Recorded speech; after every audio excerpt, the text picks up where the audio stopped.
Hoy, kayong magkapatid, bakit palagi na lang kayong nag-aaway? Palagi kayong nagsusuntukan, nagkukurutan, at nagbabatuhan ng mga laruan.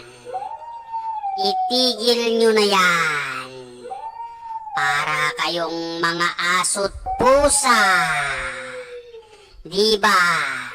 Magkapatid kayong dalawa. Bakit palagi kayong nag-aaway? Palagi kayong nagtatalo.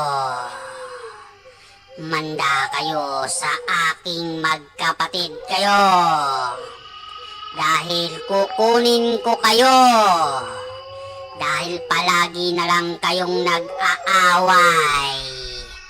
Hindi kayo magkasundo sa lahat ng bagay. Kaya itigil nyo na yung kakaaway nyo. At kakatalo nyong dalawa. Dahil hindi maganda sa magkapatid ang nagtatalo, nag-aaway, at nagsusuntukan.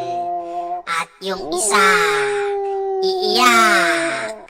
At yung isa gagantihan ang kapatid dahil pinalo siya. Kaya wag na kayong mag-away na magkapatid. Dahil kukunin ko kayong dalawa pag nag-away pa kayo. Magbigayan kayo. Huwag kayong mag-away. Magbigayan kayo sa isa't isa na magkapatid.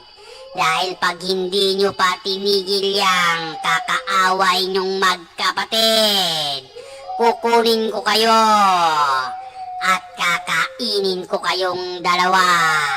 Pag hindi nyo pa tinigil yung kakaaway na yan, hindi kayo nagbibigayan sa mga laruan. Nag-aagawan kayo. Nag-aagawan kayo sa lahat ng bagay. At hindi kayo magkasundo.